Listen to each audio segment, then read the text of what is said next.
What's up guys, Vress here. Not long ago I put out a video titled Pantheon Rise of the Fallen. Will the graphics improve? Well, now they have, and I want to share my thoughts on what we've seen so far. My goal with this video is to give you a brief overview of the changes. I'll be using footage from the recent live stream as well as some older Pantheon footage to help make this comparison. It's worth mentioning that the guy you will see at the bottom left on the live stream footage is Ko, not me. For those of you who don't know who Ko is, he's a very popular streamer who Visionary Realms have been working with to showcase some of the developments in the game. If you haven't already, I definitely suggest checking out his channel. Also, if you haven't been following the game's development, then I'd suggest checking out my Pantheon overview video, which I'll link above. Anyway, with that out of the way, let's dive right in.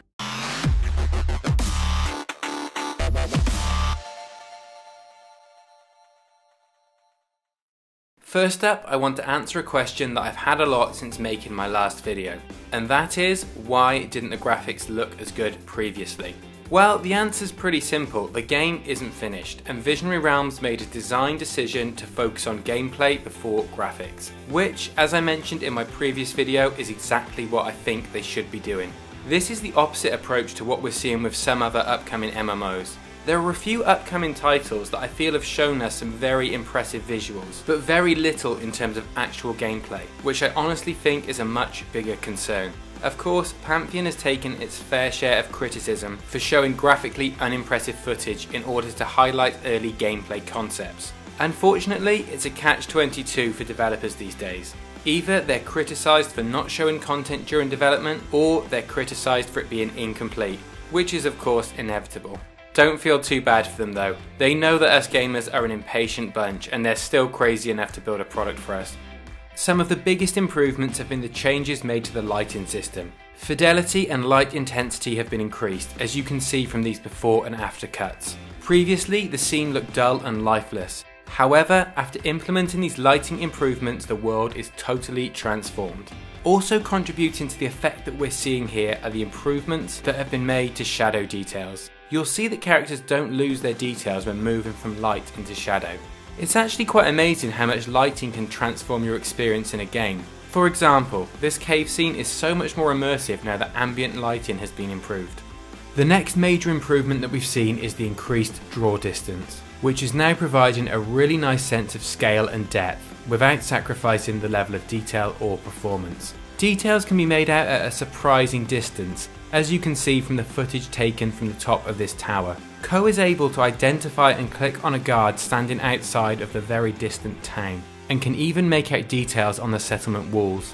Shadow distance has also been increased, which adds further to the feeling of depth and realism in the environment. You can see the stark contrast between the world with and without shadows in this scene by the lake. And here's another good example of this. As you can see, the impact on the game world is massive. We've also seen improvements to weather effects. Firstly, we had a glimpse of the new cloud effects that have been implemented. Here's some before and after footage of the sky. As you can see, there's a pretty dramatic difference, and the new weather graphics further add to the feeling of realism. The second weather effect that the developers previewed was fog. As you can see from this scene, the fog is distributed in different volumes so that it appears more realistic and creates a pretty spooky looking scene. You'll also notice here how the light is being distorted by fog, which is another really nice effect that adds to the feeling of immersion in the world. The developers have also implemented their own in-house water system, as they couldn't find anything external that provided the level of detail they wanted. They were keen to emphasise that the water effects shown here are a first step, and that there's a lot more work to do. But I was impressed with what we did get to see. You can see here an example of how light reflects off the water. Also, we had a sneak peek of how they're utilising colour to show depth. If we compare this with what the water looked like previously, you'll see that even though the water effects still have a way to go, the team are moving forward with development at a very healthy rate. One further point that's worth mentioning is the improvements that have been made to texture details. The developers showcased the moss details on this arch as an example of the sorts of texture details that can now be generated by the system without the art team having to do a load of grunt work.